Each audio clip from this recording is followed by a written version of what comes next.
नमस्कार। Share market के बारे में बात करते हैं। शेयर मार्केट में भारी गिरावट देखने को मिल रही है। निफ्टी इंडेक्स जो है 22,500 के आसपास आ गया है। पिछले साल मार्च अप्रैल में जो गिरावट रही थी 22,000 तक आया था निफ्टी इंडेक्स, उसी के आसपास अब निफ्टी इंडेक्स पहुंच गया है।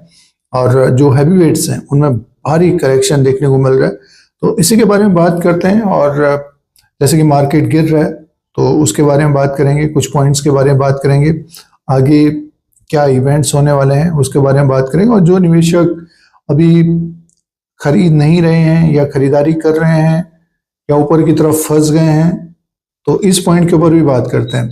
अब देखिए, जो मार्केट गिर रहा है उसके रीजन आप जानते हैं कि वॉर, मिडिल ईस्ट में जो वॉर हो रहा है उसकी वजह से मार्केट गिर रहा है। और नए नए अपडेट्स बीच बीच में आ रहे हैं। 48 घंटे का अब यूएसए ने, अमेरिका ने ईरान को अल्टीमेटम भी दिया है। और ऑयल प्राइजेस भी ऊपर की तरफ जा रहे हैं, उसके कारण भी मार्केट गिर रहा है और डॉलर इंडेक्स भी ऊपर की तरफ जा रहा है। तो ये कुछ कारण हैं जिसके कारण जो है भारतीय बाजारों में भारी गिरावट रही है। अब देखिए, अगर सपोर्ट और टेक्निकल के हिसाब से देखते हैं तो बीच बीच में एक तेजी देखने को मिल रही है, बट ऊपर की तरफ मार्केट सस्टेन नहीं हो रहा है। और सिर्फ भारतीय बाजार नहीं गिर रहे हैं, पूरे वर्ल्ड मार्केट गिर रहे हैं। और दूसरा पॉइंट ये है कि सिर्फ रिटेल निवेशक ही लॉस नहीं खा रहे हैं, सिर्फ रिटेल निवेशकों का पोर्टफोलियो ही रेड नहीं हुआ है। जो बड़े इन्वेस्टर्स हैं तो उनका भी एक तरह से पोर्टफोलियो रेड हो गया होगा जिस प्रकार से गिरावट रही है। और मिड कैप और स्मॉल कैप के शेयरों में जो तेजी देखने को मिल रही थी उससे ज्यादा एक तरह से गिरावट देखने को मिल रही थी इससे पहले। अब हैवी वेट्स में गिरावट देखने को मिल रही है। और जो सिचुएशन है, जो वॉर की सिचुएशन है, जब तक सुधरेगी नहीं, क्लैरिटी नहीं आएगी, तब तक मार्केट में इसी तरह का देखने को मिल सकता है। बीच बीच में जंप होते हुए नजर आ सकते हैं। ओवरसोल्ड मार्केट भी है और एक अच्छी खबर का इंतजार रहेगा मार्केट को। आगे चौथी तिमाही के भी नंबर्स आएंगे तो उसमें देखना पड़ेगा कि जो कंपनियां डिविडेंड बांटेंगी या फिर नतीजे अच्छे होंगे, थोड़ा बहुत रिकवर हो सकते हैं।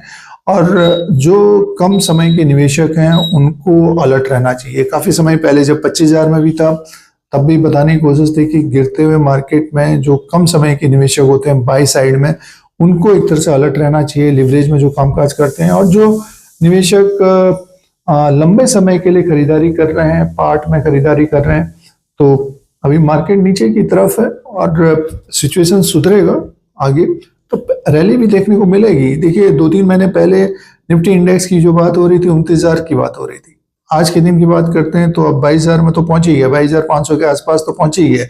और भी नीचे के लेवल आ सकते हैं। बट ये कि अचानक से एक अच्छी खबर आएगी तो बड़ी रैली भी देखने को मिलेगी। और फिर जब रैली बनती है तो शॉर्ट कवरिंग आती है, बाइंग देखने को मिलती है, तो अचानक से निफ्टी 1,000, 1,500, 2,000 पॉइंट ऊपर की तरफ, स्टॉक्स 5, 6, 7, 8% ऊपर की तरफ हो जाएंगे। बट जो निवेशकों ने ऊपर के लेवल पे खरीदारी कर ली है मिड कैप और स्मॉल कैप के शेयरों में, तो वेट करना चाहिए।